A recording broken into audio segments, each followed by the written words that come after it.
Okay, we are live on YouTube, and I am going to start letting people in the door.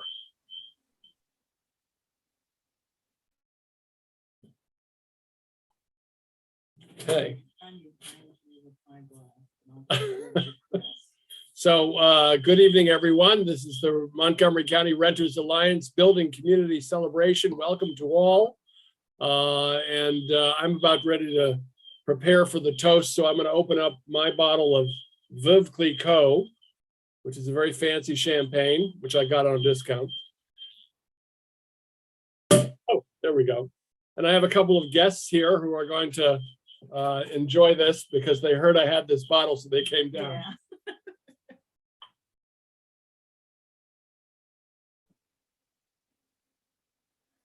Okay, great. You sure? Yeah.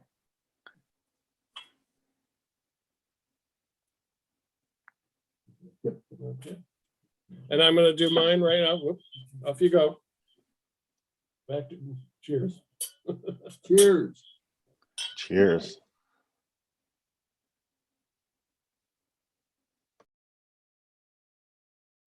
Okay, guys. Okay, All right. you're here. We are here.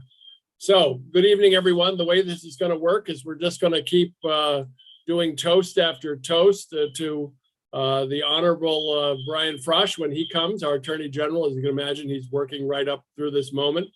And also, in fact, I believe there he is, as a matter of fact.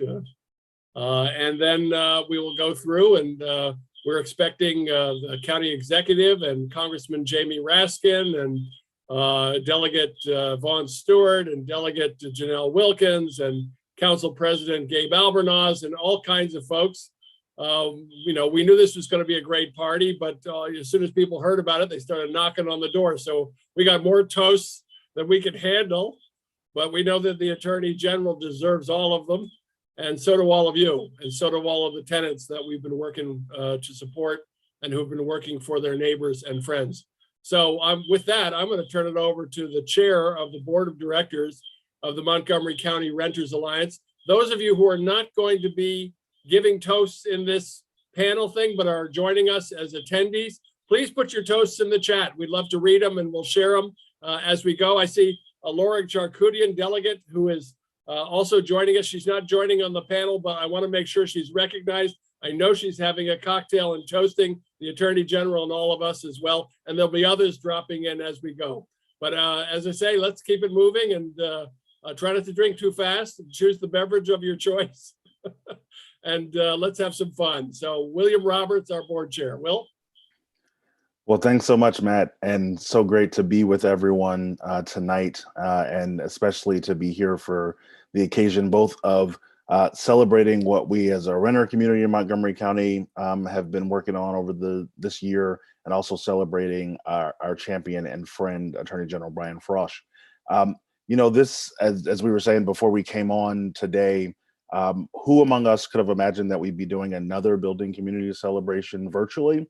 And, you know, all of us have been continuing to work through this pandemic and everything that it's wrought in our individual lives and in our communities. And so I think first, before we get to the celebrating, you know, just want to pause and take stock of the fact that this has been another tough year, but we are here. We've made it through the things that we've been working through collectively and individually. And so I think it's always important, even as we are going a mile a minute, working on all of the important policies and procedures necessary to keep our communities whole. But I think it's important just to take stock and remind ourselves what we've come through and that we're here. And so I'm glad and privileged to be here with you all this evening.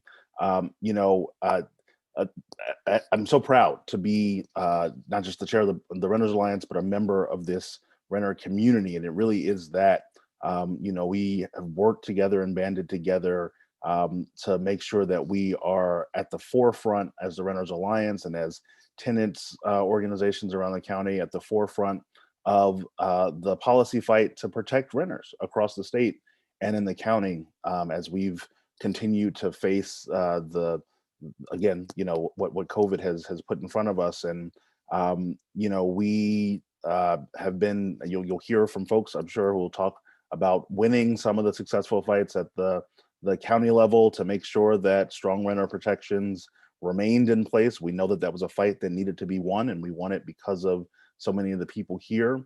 And you'll hear folks talk about the fights at the state level to do more, not just what was necessary, but to do more for renters across the state. And of course, our Attorney General has been leading that charge. Attorney General Frosh, I've been an admirer of yours for a very long time. Going back to my Young Dems days. I worked with your office when I was in Congressman Raskin's office, but I've always appreciated the way that you've approached your job as a people's lawyer. And I know that that's a charge that you take seriously, and I can see it through the span of your work on countless issues, but really have seen it up close this year when fighting for renters, about the conversations that you've had with us about the fights that you were trying to lead with coalitions in Annapolis, but just your heart for people, for tenants, for regular folks who need somebody in their corner, is something that is not lost on me and shouldn't be lost on us. It's something that we're gifted with great public servants here in Montgomery County, but I think the public servants on this call wouldn't feel offended if I said you stand head and shoulders in terms of someone that we all look to be that people's champion. And so it's just been, we are a pleasure to work with you and to see your work. Excited for you and for your next chapter. But we really just want to take the time, and I appreciate being the first one to get the chance to raise my glass to you, to thank you for your service, and to raise my glass to our renter community for staying strong and staying together this year. So cheers. Cheers. Cheers. And with that, I'm going to pass the mic to Nolu Crockett and Tonga from the Board Sanctuary Residents Council. Make sure you unmute there. We see you with the reindeer ears, the antlers. Thank you. There you go. Okay, technology. Hi, I am Nolu, board member. And as a matter of fact, with my fellow board members, at least some of them, of the Sanctuary Residents Council. The Sanctuary is a 75-unit so-called affordable housing building for renters who are age 62 plus. I personally am 71. It opened in August of 2018 on University Boulevard East between Four Corners and Long Branch. We are an independent, active community striving to collaborate with our owners, property management, and of course, our residents to advance our rights and promote safety and security. Good evening, everyone. I'm Terry Harris. I'm one of the co-presidents of the Sanctuary Residents Council. As Attorney General, he has rightly used his office as a tool to protect Marylanders, to improve our lives and deliver justice during these very dark times in which we live, when not only our rights are threatened, but our very democracy is in peril. I'm Sally Mills. I'm the treasurer.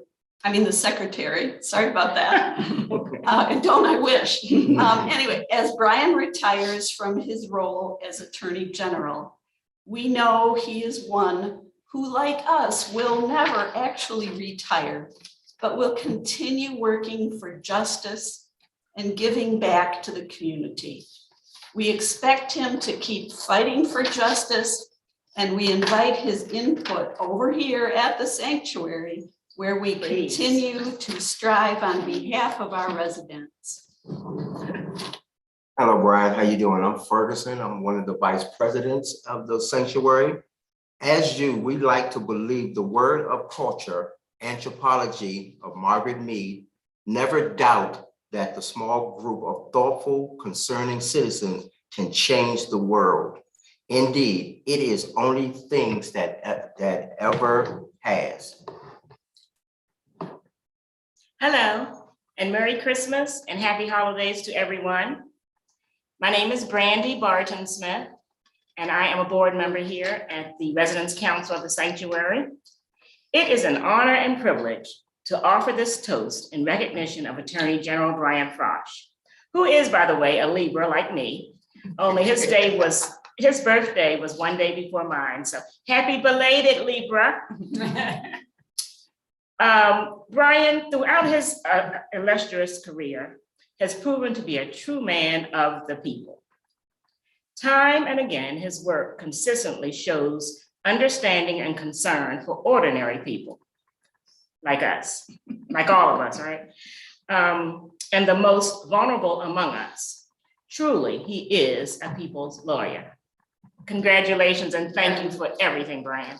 Congratulations. Congratulations to Where's my cup? Brian. Brian. Excellent.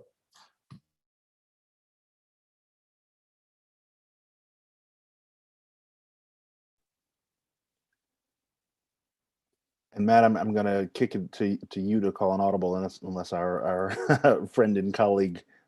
I Has am joined us not yet. seeing Janelle because they are in a special session. And so this would be a terrific opportunity to give our good friend and fellow colleague, Lori Charkoudian, an opportunity to give a toast. How about that, Lori? We weren't sure we were going to get you. Now we got you twice.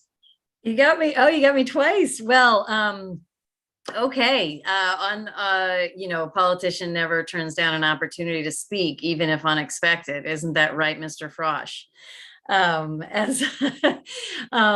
No, it's extraordinary. I think I have followed Attorney General Frosh's career from, and here comes Janelle, perfect. So I'll do a quick toast. I followed Attorney General Frosh's career from way back when he was in the Senate and, passing laws to protect our communities from gun violence, to passing good criminal justice reform to create a more just society. I was thrilled when he became Attorney General, and I've had an opportunity to work with him on consumer protection issues in addition to watching and supporting his renter protection issues.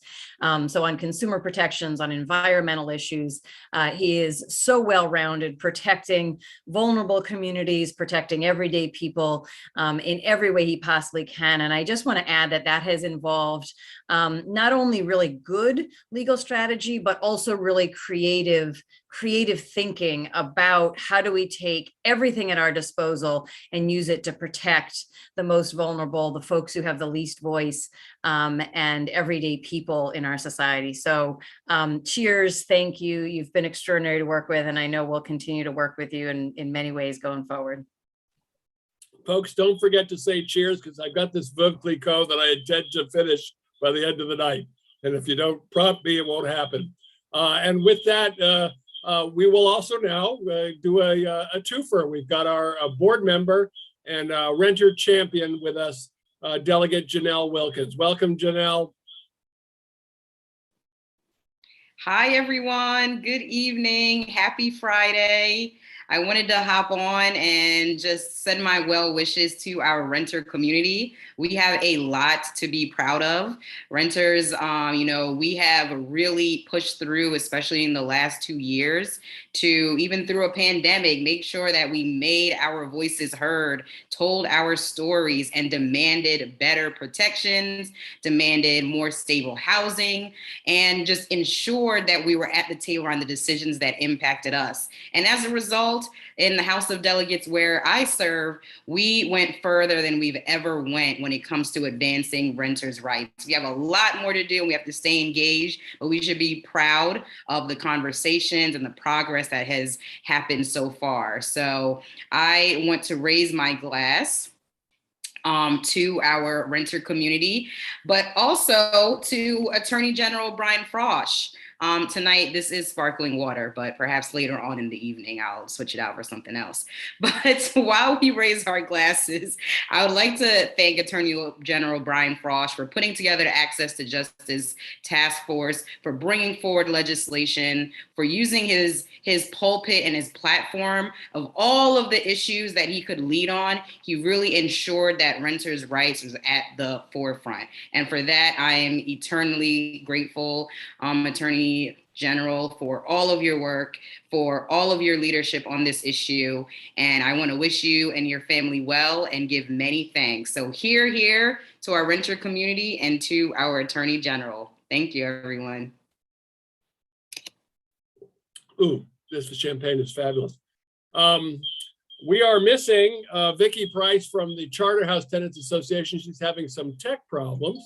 So I thought we would move to our fellow colleague and board member, Sophia Bouchen, who is also the vice chair of the Silver Spring Citizens Advisory Board. And I also see the chair of the Silver Spring Citizens Advisory Board, who learned well from the former chair, who happens to be Matt Lozak, Lizette House.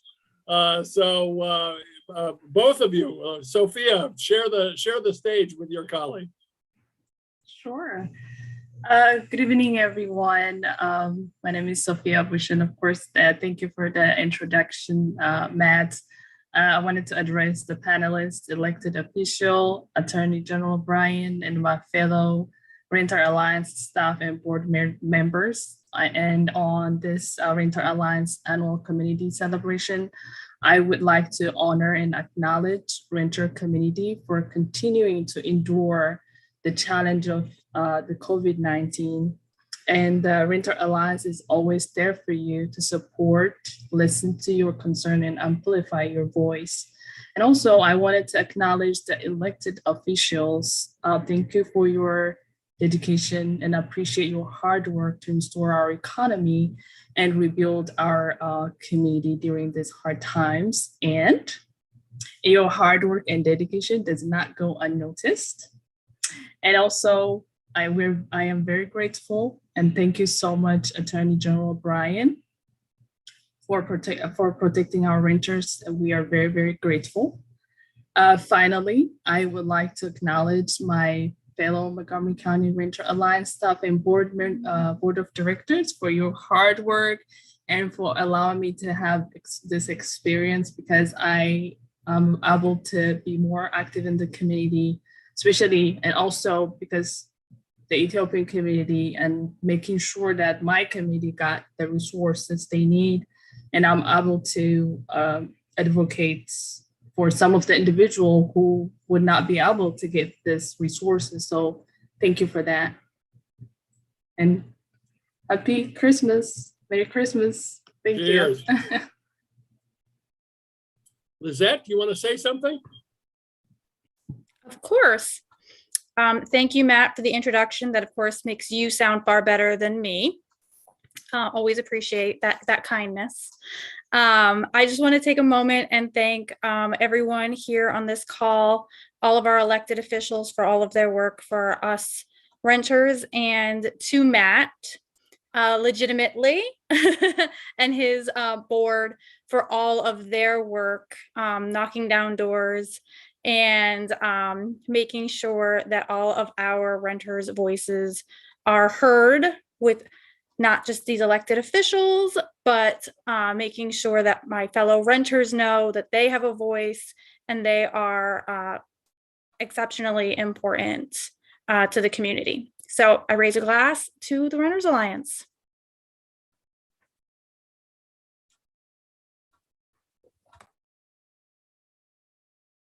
Well, we knew this wouldn't work exactly like clockwork. So the county executive is somewhere and we're expecting him when he gets around to it. We will now go, I think, to Will, if you would introduce the mayor from that part of Silver Spring that we know of.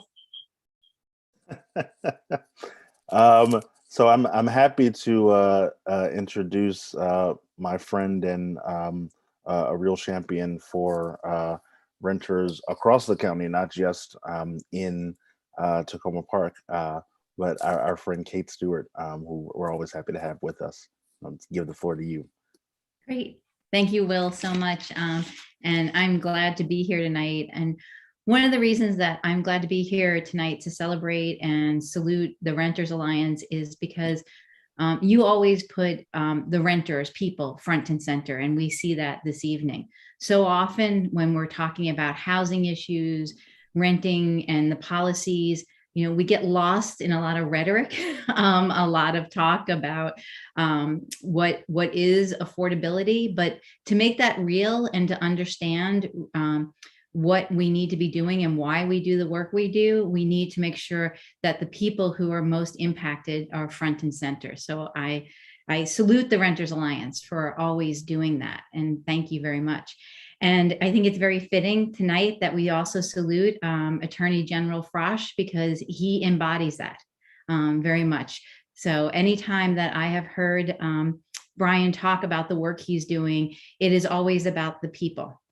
And he brings alive for us the importance of the work that he does every day.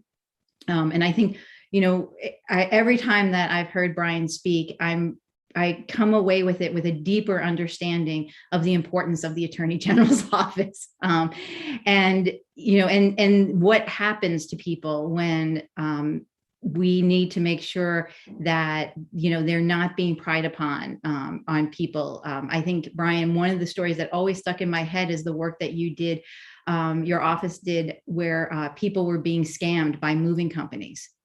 And what the devastation that was for families and how hard that is. So thank you for all the work that you've done.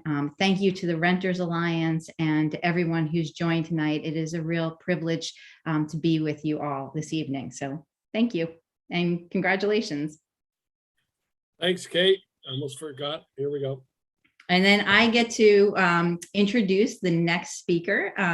I'm very privileged to introduce Brandy Brooks, who is a renter, a community organizer, and a fierce housing and environmental justice advocate, and a proud member of the Renters Alliance Board. Brandy? Thanks so much, Kate. I appreciate the introduction, and it's really a pleasure. Even though we are still having to do this for another year on Zoom, I always enjoy getting to see just so many beautiful faces from within our community, and the fact that we still get together to celebrate the things that we work on and the things that we accomplish together. It is a huge honor to have the opportunity to toast Attorney General Brian Frosh. We have seen across the country how attorney generals can show tremendous leadership, tremendous policy leadership around the things that impact the people in their state.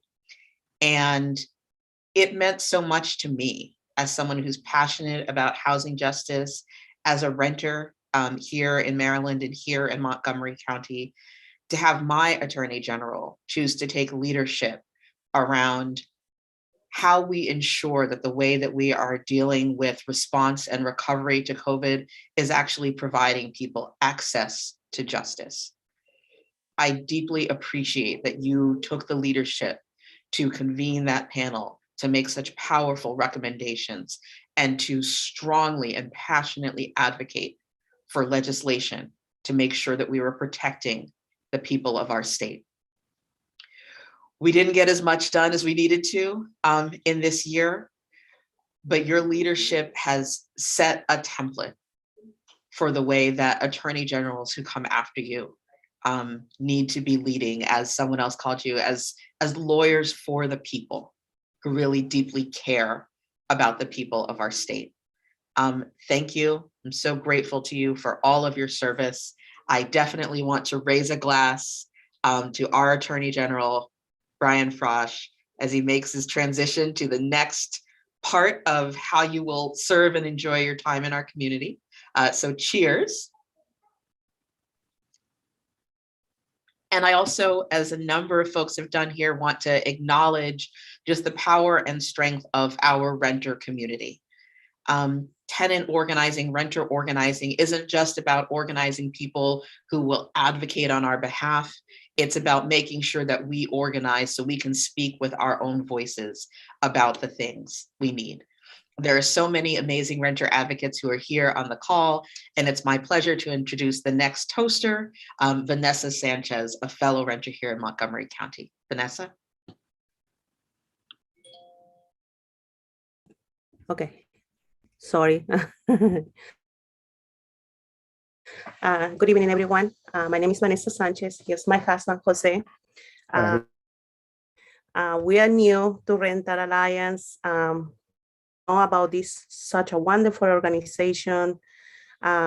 We found it in a very difficult time with landlord, and we are very grateful to find this organization because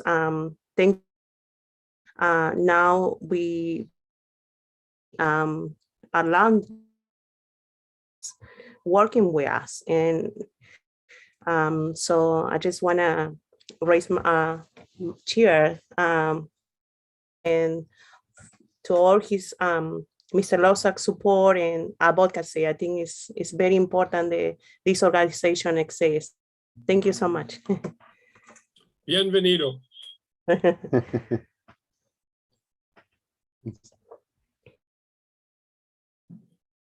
Okay, I'm not slurring yet, but I am losing track of where we are. Hang on. I think Okay. And Dr. Robinson is not with us yet either. And so therefore, I think it's in time for Will to introduce one of our outstanding at-large council members. Absolutely. So another friend, you're all friends, but really, really pleased to have with us Council Vice President Evan Glass, who's one of our at-large council members and a fantastic at-large council member.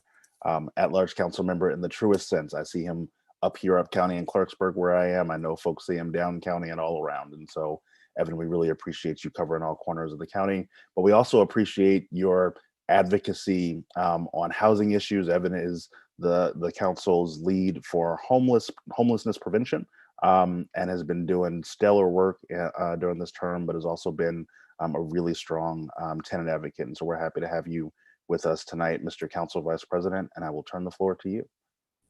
Well, thank you very much, Will and Matt and everybody for being here this evening and for being part of this really important community.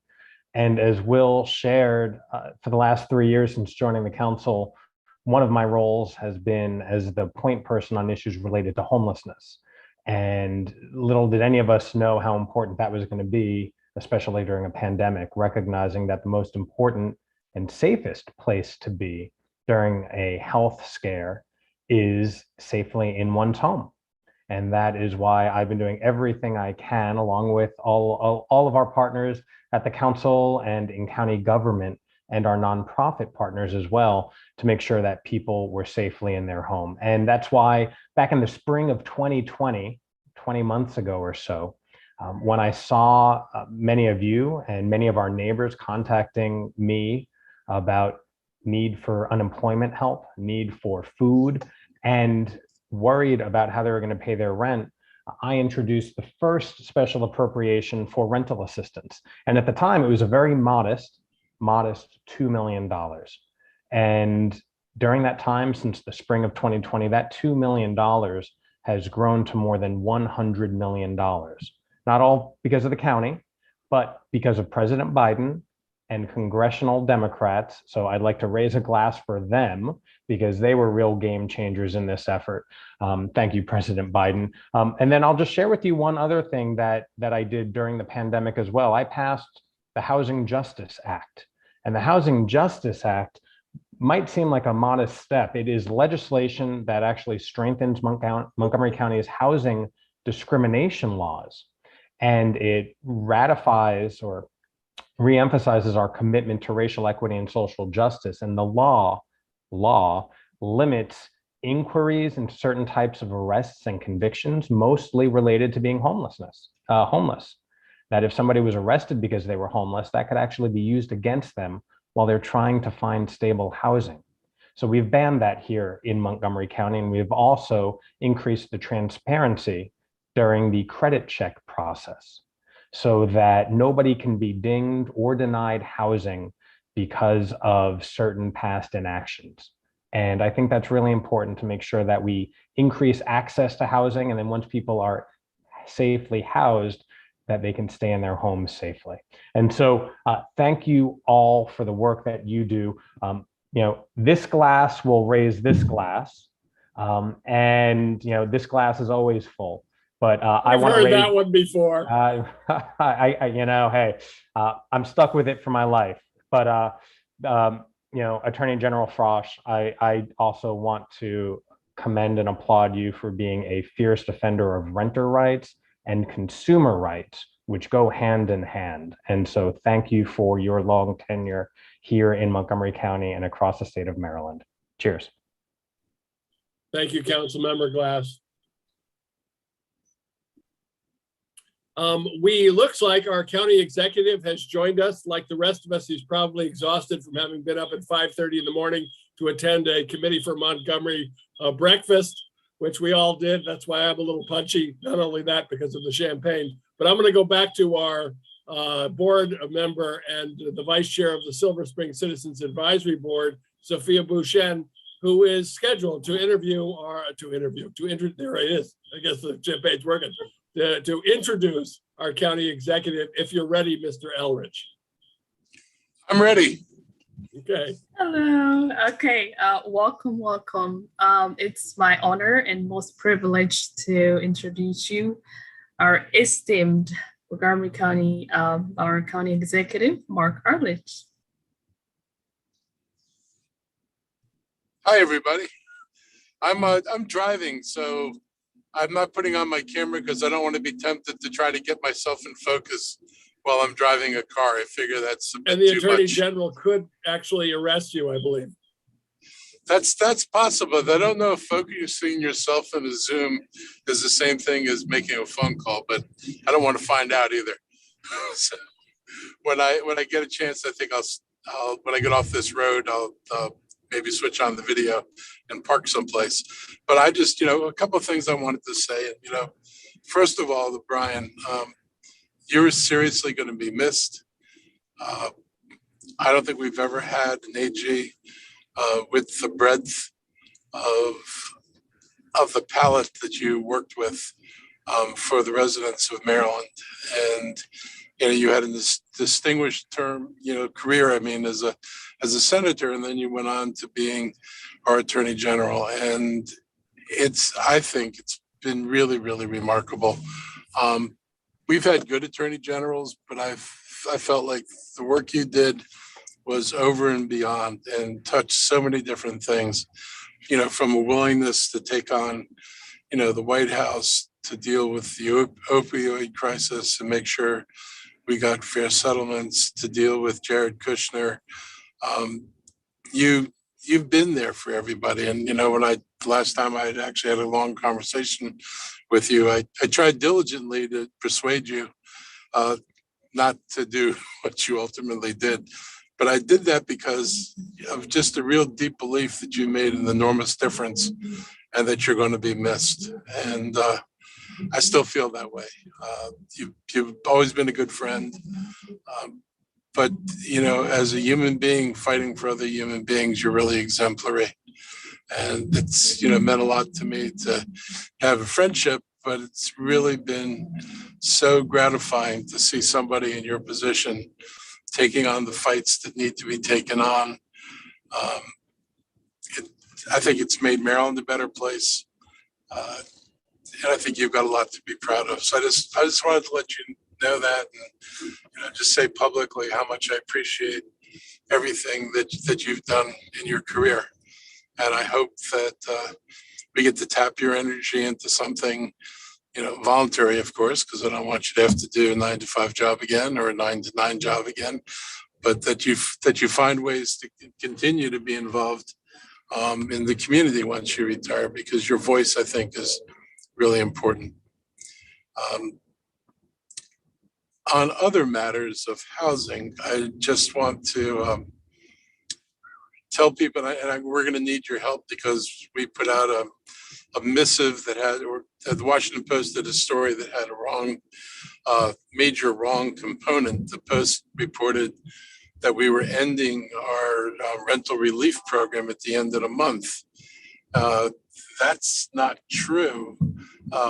We are changing our rental relief program at the end of the month. By the end of the month, we expect that we will have either expended or committed the rest of this round of federal funding. On the other hand, we are getting a very, very large tranche. We sent over to the council a supplemental for $34 million more of rental relief. And we believe, we will be going beyond that. And we have to change the rules. Some of the rules are going to be good. I think we're expanding eligibility. We've talked from going to 50% of AMI to 60% of AMI. So the more households, renter households are included. They're looking at ways to simplify the forms. I think people feel that the new regs with this version of aid are better than the regs that came with the other version of aid, the one we've been working under right now. So we're thinking that when we come back, it'll be better, and people, should continue to apply through the 31st, and then shortly after that, we should have a portal up where you can begin applications under the new system. We have to train our people also. So the same people working every day to do this are going to need a break. Once they're not processing all these apps, we're going to have to start training people into how to deal with the new app system and the new requirements. So that will be coming up soon, but I didn't want anybody to despair over the Washington Post story. I didn't notice her correcting it, even though I corrected it during the press conference this week. But we are not going to abandon people. We know what we need to do, and we're going to continue to do that. I want to congratulate Evan on being the second in command now over at the council and council vice president. And I'm looking forward to really working with him and working with Gabe. We've been able to work cooperatively for this whole time. We have a good working relationship, and I'm looking forward to the work we're going to be able to do going forward. And I want to tell all of you about an initiative we're going to take. I'm having my folks that deal with county property put together a PowerPoint. We were kind of joking tonight about whether we're going to use like the equivalent of a runway or beauty pageant, but we're going to put together a PowerPoint and bring in a bunch of the nonprofit developers and some of the for-profit developers who do low-income housing. And we're going to show them all of the parking lots, garages, and empty lots, vacant lots that the county owns, and basically lay out what we want to do with them in terms of affordable housing and invite them to make bids. And there's nothing sacred and nothing holy if we own it. And we can incorporate affordable housing. We've got some parking requirements on parking lots, but it's not the end of the world. We need to do something dramatic to produce housing in that space. I guarantee you that Thrive's not going to produce any affordable housing. This idea that you're going to go into $1 million neighborhood and let somebody take their single family lot and put 2 or 3 townhouses on the single family lot, and then those houses will not be priced at the same price as everything else in $1 million neighborhood, is you're either delusional or you just don't understand markets.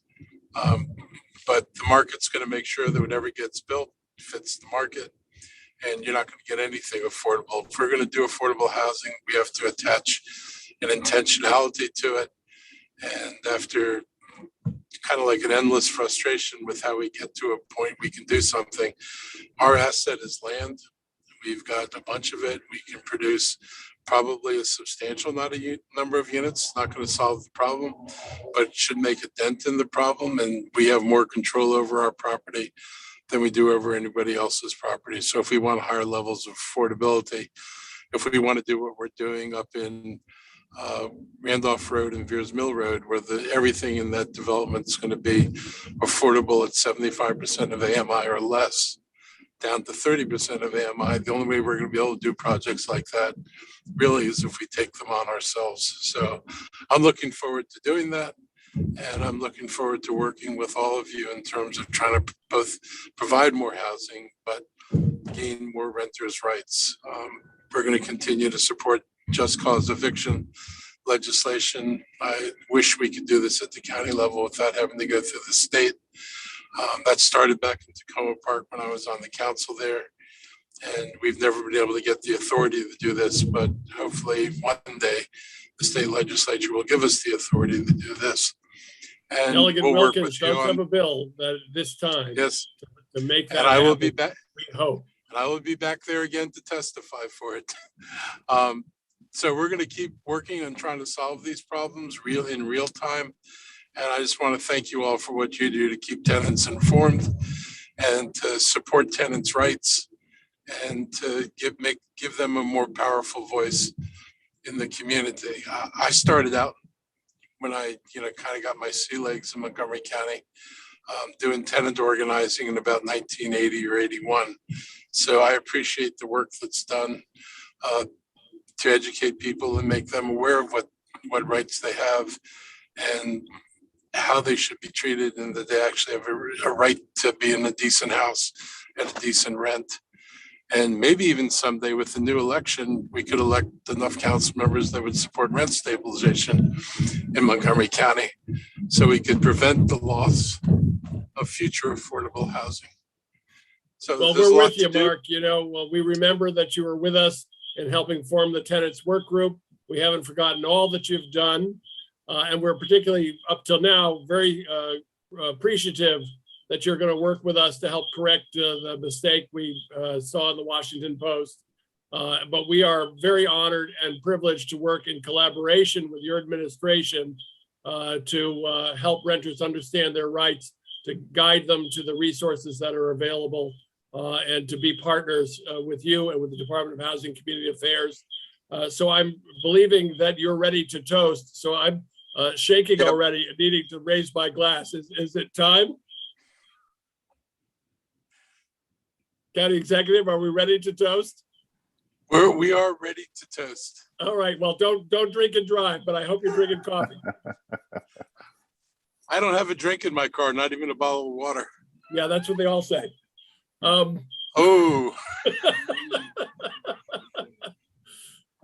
Thank you, County Executive, for joining us. We hope you can join us on camera when you get a chance, but we're very grateful for your presence here tonight.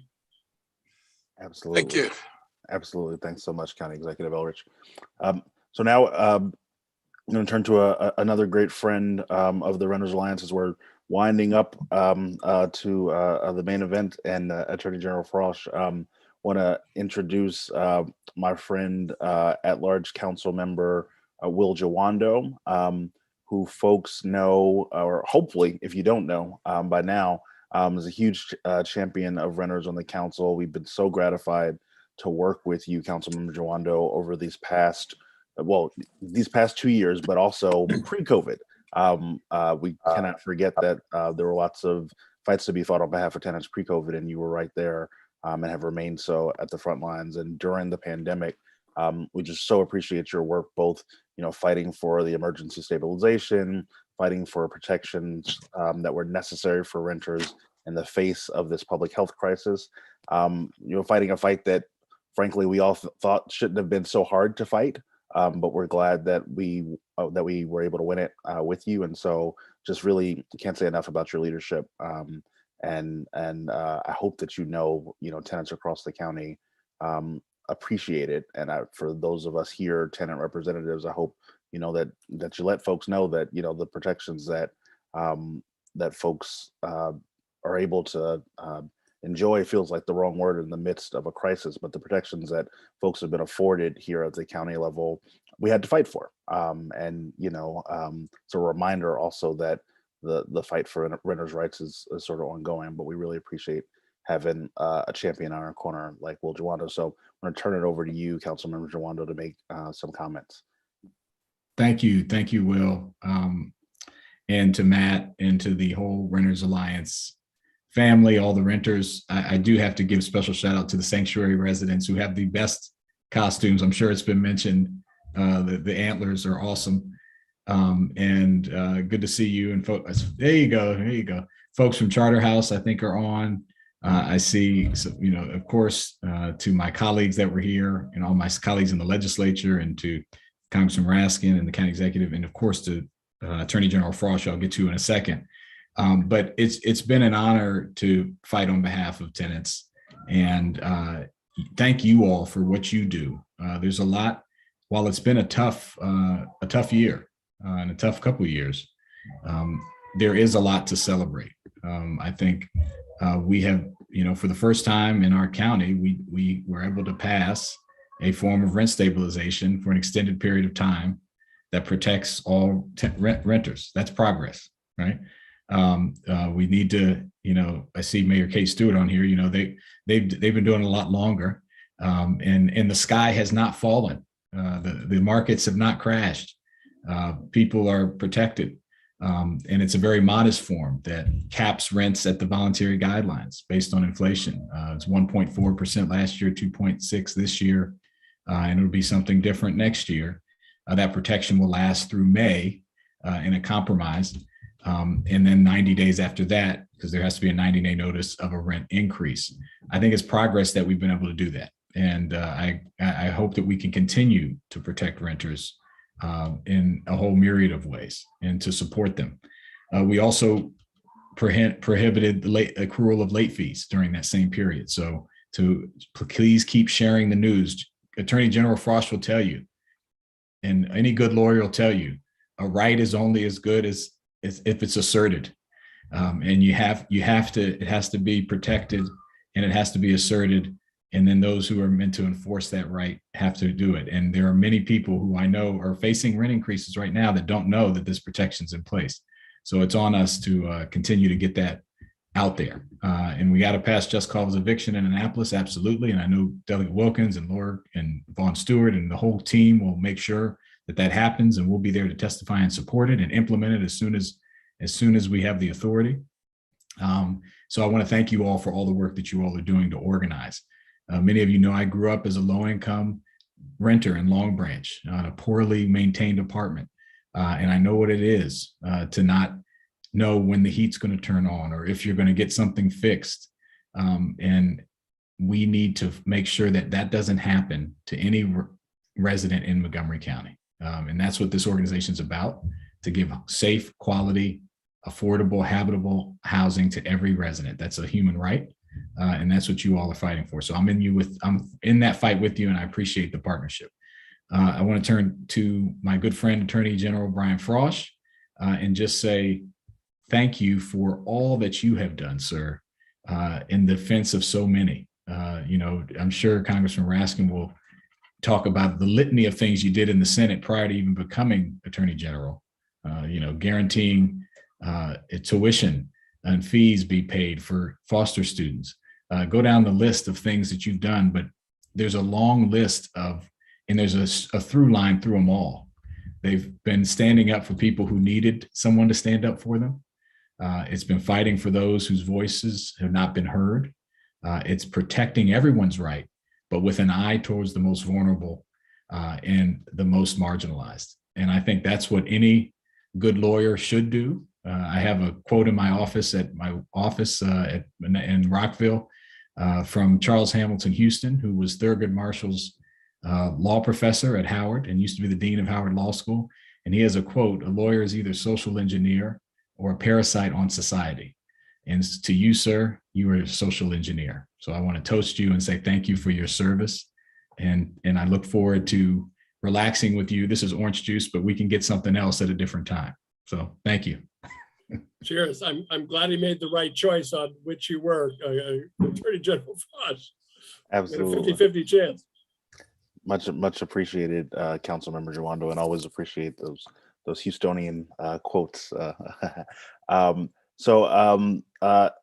I'm going to turn to one of our tenant leaders before we get to our Congressman Raskin and our guest of honor, our Attorney General Frosh. I'm going to turn to Doris from Hampshire Towers. I just saw your box. Oh, I see you. There you are, Doris. The floor is yours. Hey there. Thank you. I am so blessed to be here tonight, and I would like to thank God for bringing all of us together. For 2 years, it has been a pandemic, but however, due to the brilliance people that are on this site right now, and other individuals and other organizations, we are making it through. We're not completely finished yet. And we need Congressman Jamie Raskin, D20, Montgomery County Council, Tacoma Park City Council.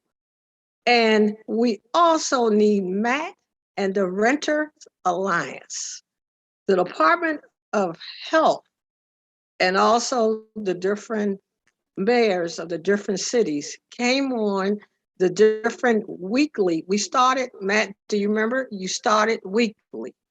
No, you started monthly. Then you started 2 weeks. Then you started weekly. We as tenants, we knew the resources were out there, but many of the tenants do not have the internet, do not have Facebook. So Matt, I would like to thank you and the representatives of the Rental Alliance for bringing these talented individuals to us. Will, I follow you. I think you're doing a fabulous job. The other city council, the residents have a message they asked me to give to y'all.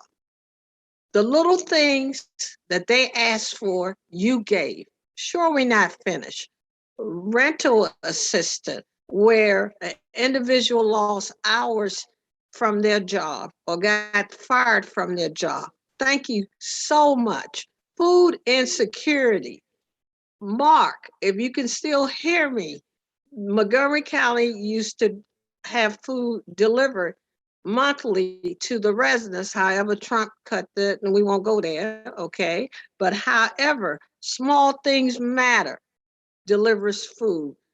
Educare, Cheer, Venice Community Services. We still have a problem in terms of food insecurity, but I am here to say there's a powerful God, and when you dream it, it comes true. Also, I know I have 2 minutes. I wanted to say to each of you, small things matter. That is the organization that tells me an act of kindness is a blessing. You have, Matt, you and your organization have looked out for children, seniors, families, individuals. Y'all don't discriminate. I asked you about code enforcement. Next thing I knew, a couple of weeks, the union was meeting with the employees of the Department of Housing, and in October, they came here to do an inspection, which was not done since 2 years ago. So we hear you, they hear you, the residents really appreciate you, and God bless you. Also, they wanted me to tell y'all that thank you so much for the time that you do your job. A lot of people don't understand the amount of hours that the board members and different people spend, the mayor to city council. It takes time away from your family, okay? And so I'm here to tell you, we hear you, we see you, your actions, even though some people think it's not enough, it is appreciated. You'll never know. So God bless you. And also I want to thank Brian, our Attorney General, for the regulations that we asked him to write, because no regulation can be enforced unless it's written to paper. The D20, you are the bomb, and they know who they are. Also, the city council, the Montgomery County, and also the other congressmen and delegates. Matt, please get some rest. And also remember, you are a blessing, Matt, and you and the Rental Alliance, because without you, the word would not get out how Montgomery County has protected the renters, how Montgomery County became the first county to have a majority of vaccinations, how Montgomery County had the rec center, which is across from me, do testing. We didn't know where to go for testing. We didn't know where to get a vaccine. Montgomery County is number one in my book. When I go to travel, I don't know what my time limit is, but when I go traveling and I say I'm from Montgomery County, they tell me how proud they are that I'm from Montgomery County. Not only did our delegates, congressmen, try to get votes for other counties and states. Okay, they did. They went to, during the president election, they went to Delaware. They went to Virginia. And I am so blessed to be a Montgomery County resident. So I think my time is up. So let me Thank you, Doris. You're Right. terrific. Everybody over at Hampshire Towers is lucky to have you with your passion and your care for other people.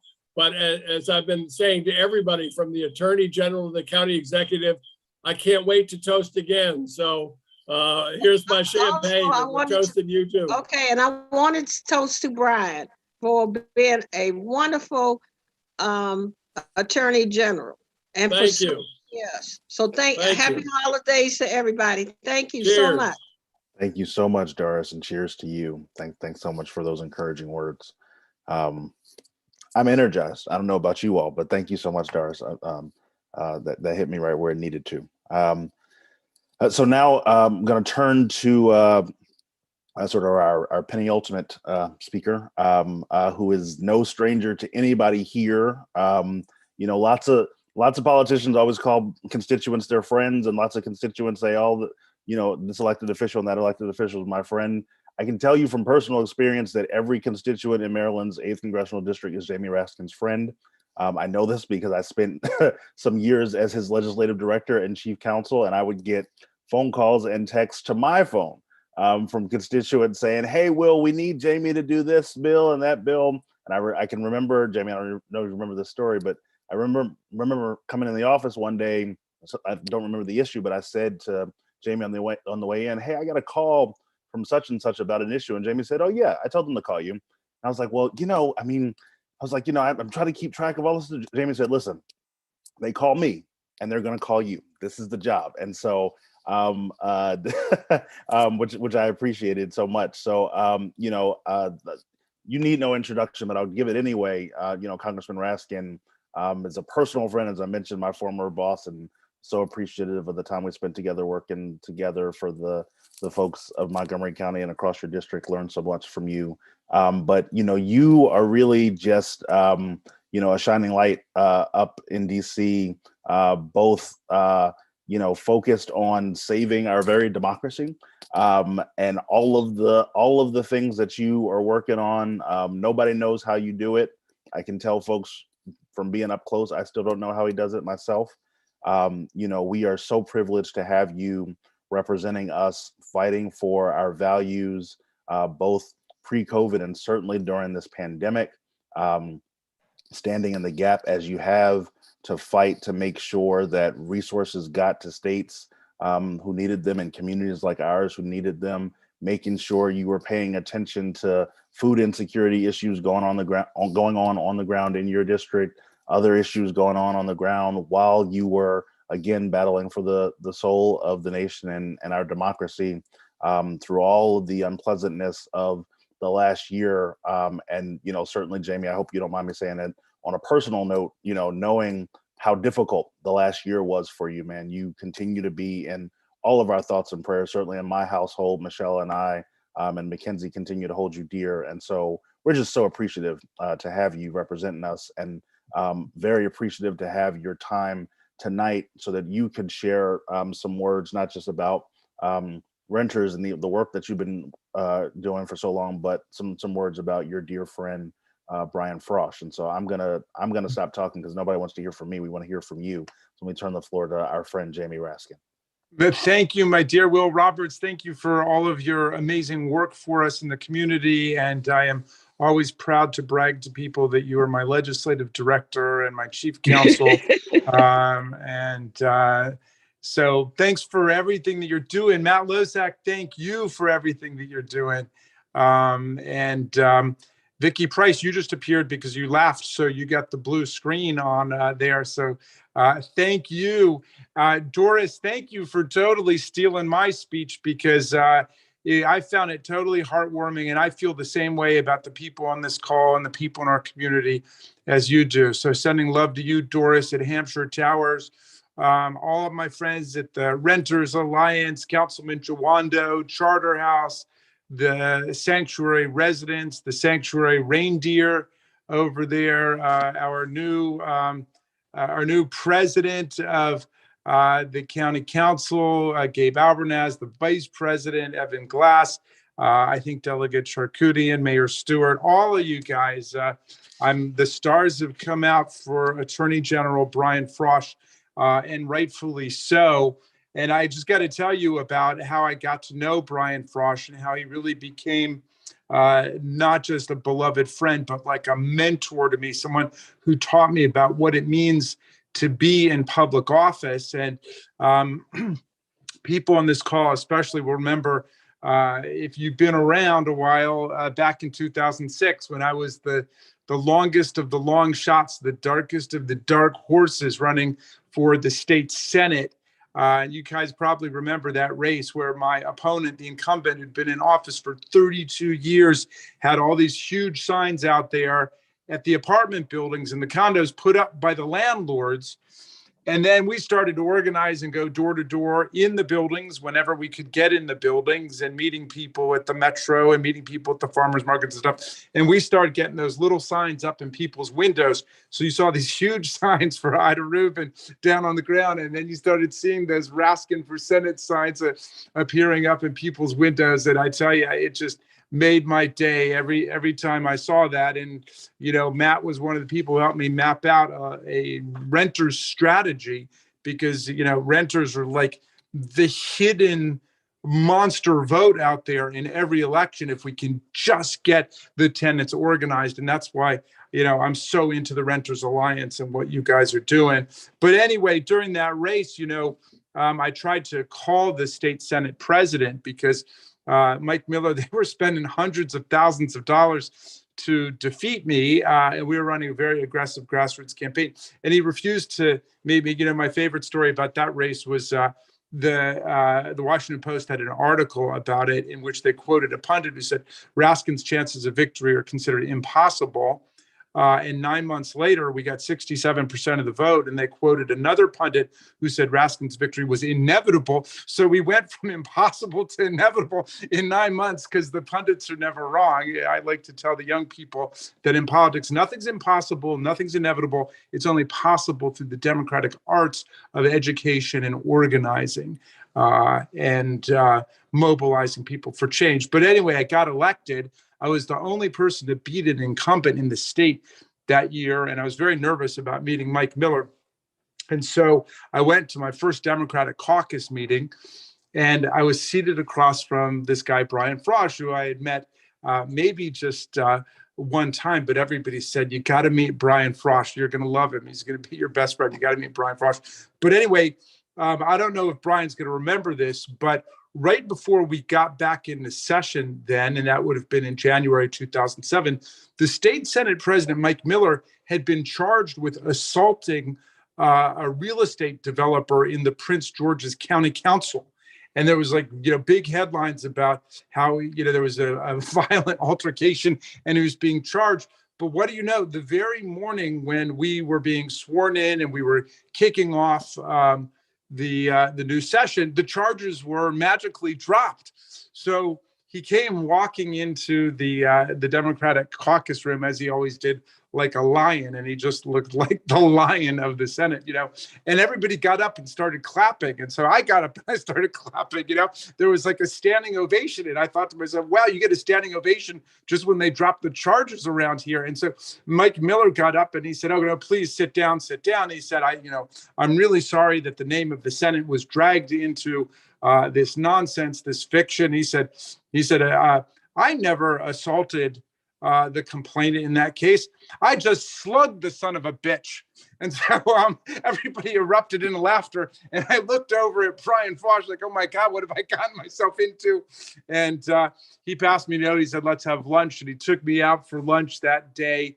And he really did become my mentor. And he explained kind of how things worked, which is we kind of didn't mess with the Senate president, but in return, the progressives and liberals, we got to bring to the floor what we wanted. And Brian Frosh was the major person who allowed us to advance all the legislation that we wanted in terms of working with Miller, but mobilizing the groups and speaking up for everything from marriage equality to abolishing the death penalty to all of the strong tenant rights stuff we did, bankruptcy reform, ground title legislation, just path-breaking legislation that we moved into. And Brian Frosh told me how to do it. And I learned a lot from him about the way in which you plant your flag on principles and you don't budge on those principles. You can negotiate on details and so on, but he always did it. And we did that on gun violence after the nightmare in Newtown, Connecticut, where, you know, that guy took an assault weapon into an elementary school and killed dozens of little kids, point blank. You know, there's no photographs from that because they refused to release any photographs because it was such a bloodbath, you know? And Brian said, now is the time we insist we're going to do it. We're going to ban the sale of assault weapons in the state of Maryland. And we know it's just one state, but we're going to do it. And we're going to crack down on the bad apple the gun dealers who are dealing guns into the underworld. And we're going to make it a misdemeanor to not report a stolen or lost weapon, because what was happening is that we were tracing all these guns right back to the same few gun dealers. And they said, oh yeah, that was lost 8 months ago. And then it's like, wait, you lost a gun and you didn't tell anybody about it? I mean, that's like losing an elephant or, you know, a rhinoceros and not telling anybody about it. And now in Maryland, you got to report it or that's a crime. And I learned something about courage from Brian Frosh, because a lot of the kinds of people who are out there now leveling death threats against politicians, and I've unfortunately had my own encounters with them. They were out there for Brian Frosh with all kinds of just vile rhetoric and cartoons and death threats too. And the whole time, all he was concerned for was his family and for Marcy. And I saw him conduct himself with such grace and such courage. It was really a lesson to me. So, you know, here's a story I've never told publicly before. Brian can deny it if he wants to. But in 2014, as we were getting into that, the Attorney General's office was going to be open. And he had encouraged me to look at it about running for Attorney General. So I take everything he says seriously. I went over to the Attorney General's office. I spent a few days there. I talked to some attorneys general and I came back. I said, Brian, you know, I really appreciate it, but I don't think I'm ready to take over a big bureaucracy and do that. I really am just getting into being a legislator now, but you would be perfect for that. Nobody knows Maryland state law better than you. As a lawyer, as the chairman of the Senate Judicial Proceedings Committee, you would be magnificent. And he said, well, you know, you're right. I would love to be the Attorney General, but I just don't want to run the campaign and go all over the state. And I said, I would love to run the campaign. I just don't want the job. So why don't you announce you run for Attorney General, but I'll go do the campaigning for you. I'll get everybody out and then you can be the Attorney General. And, you know, he did go out and hustle a little bit, of course, in his modest, diffident way. But I did go and throw everything into that campaign because I felt that that would be the greatest thing for our state. And of course, he won. He cleaned up across the state. Everybody fell in love with his sense of public duty, his integrity, his honor. And he went on to become one of Maryland's great attorney generals in terms of everything that he did for the environment, everything he did for renters, everything that he did for people holding mortgages, everything he did for consumers. I mean, it's just remarkable what he did. And when I ran for Congress in 2016, you know, that was another tough race. That was the most expensive congressional primary in the history of the United States of America. And I was running against a billionaire and I was running against a TV celebrity. And you know who the first person was to come out and endorse me? It was Brian Frosh. And I had Brian Frosh on my side. I had the Renters Alliance on my side. I had the grassroots groups. And even though we were outspent like 9-1, nobody could touch us. And so I won that night in 2016 and went on to win in the general election. And lo and behold, Donald Trump won too. So I have had to try to emulate my friend Brian Frosh in Congress and to stand up and to uphold the rule of law and the Constitution and the democracy against this movement for right-wing authoritarianism, which exploded, of course, into violence on January 6th of this year. Brian Frosh led the attorney generals in fighting Donald Trump.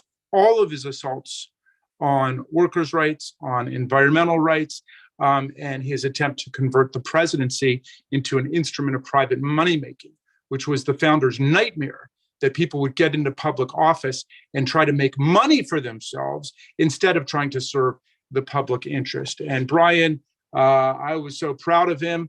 He didn't go out and publicize it. I tried to for him, but he's great at everything in government except going out and self-promoting. And so that's my only criticism of this guy. But he went to the Fourth Circuit Court of Appeals and argued to defend and uphold the gun safety law that he led as a state senator and the chairman of the Senate Judicial Proceedings Committee in the fight on the floor to pass. The one where he was getting all the death threats, and then he defended it as the attorney general of our state in court, and the Fourth Circuit upheld our gun safety law in its entirety, every provision in it, because of Brian's argument and the great lawyers he had put together there. So I don't know what to say other than this guy has done his job, and he is a model, not just to me, but I think entire generations of lawyers and people entering public life in our state. And I toast Brian Frosh, and I hope that he has set a standard that the rest of us can live up to in the 21st century. Love you, Brian Frosh. Here, here. Wow. Here, here. Absolutely, absolutely. And so with that, we turn the floor to you, our guest of honor, Attorney General Brian Frosh. Thank you, Will, and thanks to everybody. I mean, first of all, I'm very glad to have an opportunity to give some rebuttal. I feel a little bit like a pancake that's had too much syrup poured on it, but I do appreciate everybody, especially the reindeer, and for all the very kind words coming from so many of my friends, and especially from Jamie Raskin. And, I don't need to tell you this, but Jamie is the congressman that we all wish we had. I can't think of anyone. There is no one who's done a better job than he has done at the most troubled times of our democracy, at the most troubled times in his own life. If you haven't seen it already, the cover story in the Washington Post magazine on Sunday is about Jamie and about what he's done since January, since last December and running through today. And it'll make you cry, but it'll make you extraordinarily proud and justifiably so.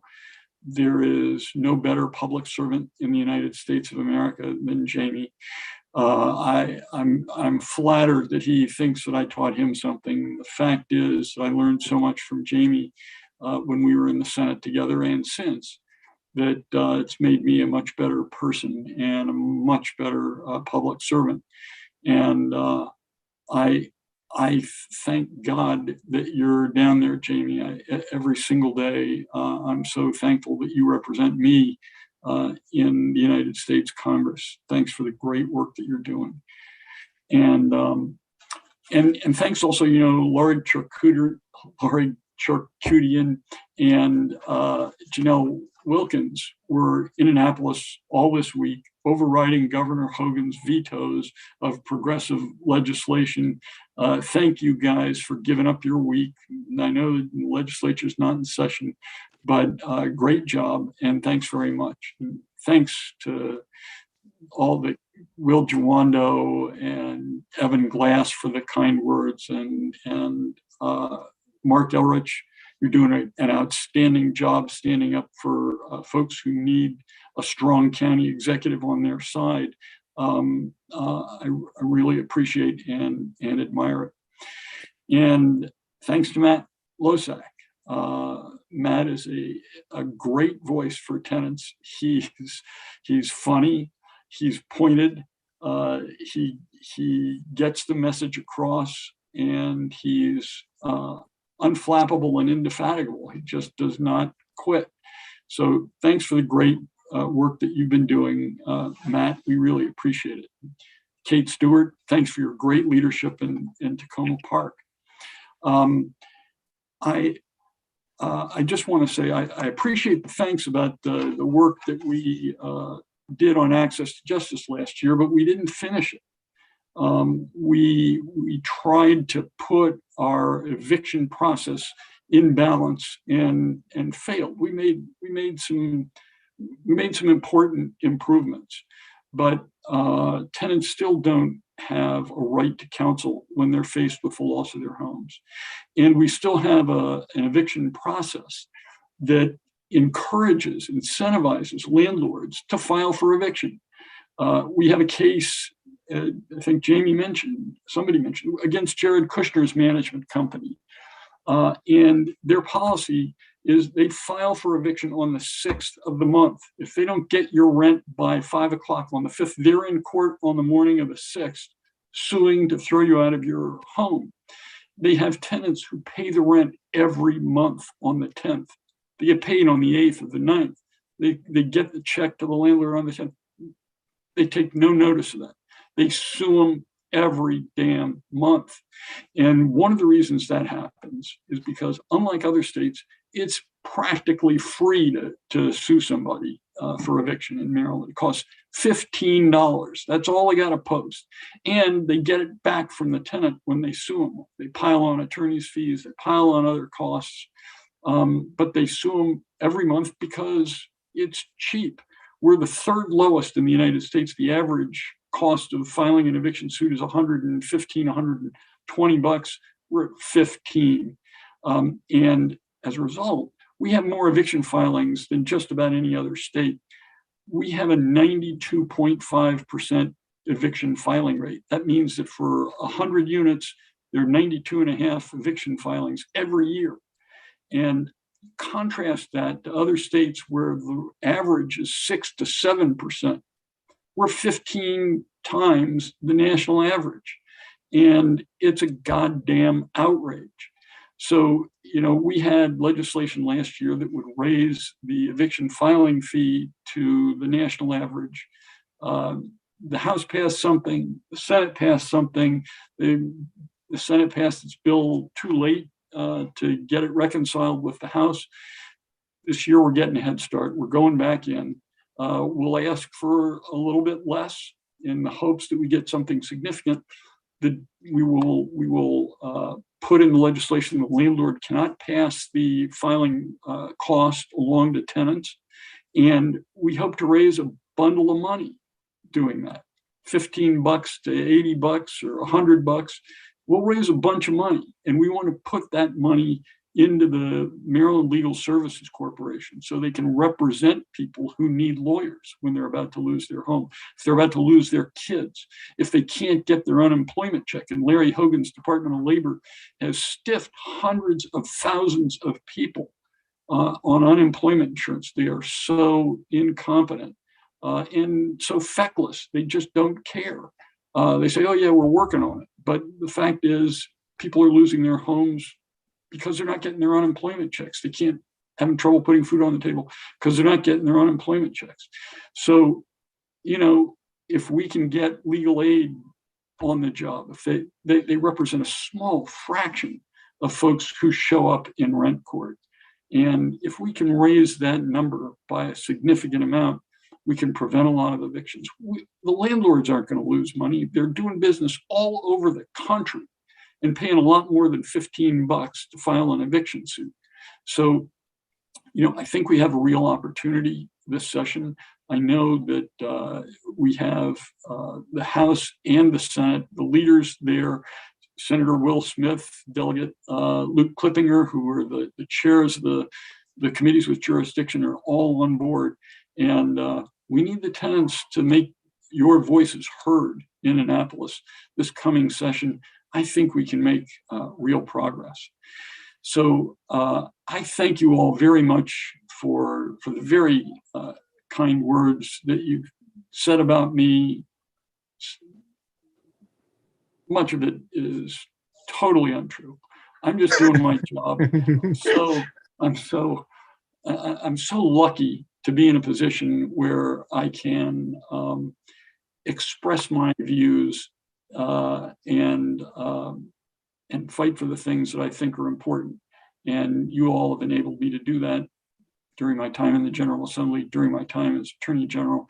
I can't thank you enough for it. So Matt and friends, thanks a million. It's wonderful to see you. And here's to you. Happy holidays to everyone. Mr. Attorney General, I believe the compliments that were given tonight were not sufficient to cover the value of your service to the state. I believe what Congressman Raskin said was true. You are a blessing to this country and a model to other attorney generals. And I think that at a time when public service and our democracy is under challenge, we need models like you. So we're particularly grateful, and your false modesty is something to drink to. I have so much to be modest about, Matt. It's not false, believe me. You deserve every compliment, and we are blessed. I want to say also to Congressman Raskin, thank you. You are also a blessing. We know how hard you're working. We know what a privilege it is to have you here with us tonight when so much else is at stake too, but you took time out to be with us. We know who you are. We know that you're an important national figure now. We're proud to be the ones who voted for you, to put you there. And we will not forget, but we are particularly grateful. I want to also recognize some other people who joined us. Grace Wiggins, the housing director at Tacoma Park, has been working hand to glove with us for years, struggling to keep renters in Tacoma Park safe. Felicia Eberling, Jamie Raskin, you remember Felicia from way back in the days when you were running for Senate in the first campaign, creating the Renter Action Network. Felicia struggled with us back in the days when working on the street is how it works, and that's the way the Renters Alliance works. I remember her well. Hello, you, Felicia. And Vicki Price came on a little late. We were going to give her a toast, but she missed her opportunity there. But she wouldn't miss the opportunity to be here. And so Vicki Price from the Charterhouse Tenants Association, we thank you for joining us. Will Roberts, our board chair, who, by the way, came to us before he was involved in anything. He was before he was working for Jamie Raskin, before he was just a tenant working on the I believe the Landlord Tenant Commission, then with Jamie Raskin, then on our board, and now with CAP. I want to thank our board chair for being a real champion for renters' rights, who earned his stripes for real in this space. Will, final words before we say goodnight.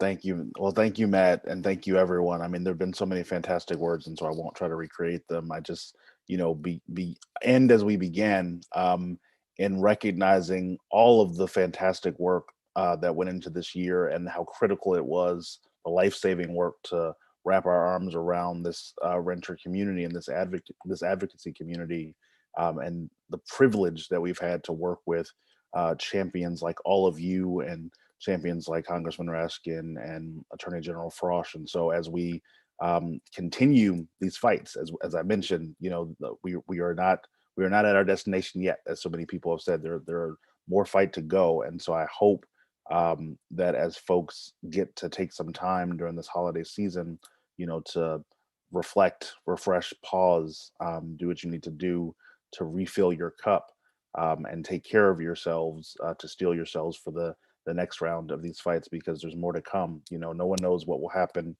next year. God willing, we will be able to do this next year in person, to be able to be with each other again. And I know we've started to do in-person events, certainly, but we know that the pandemic is still real. And so My wish for everyone is just that you have a restorative holiday season, and that you continue to have the fire that we all have for this issue, and for this fight that we're fighting together. So it is a privilege of my lifetime to be associated with so many great folks here and doing the work that we're able to do. And so with that, we want to thank you all again for being with us, for raising your glasses to a real one, as we say on the streets. Attorney General Frosh, you're a real one, but in truth, a real champion, a real people's champion. And so we thank you all, and wish you safe holidays and good night. Cheers. Cheers.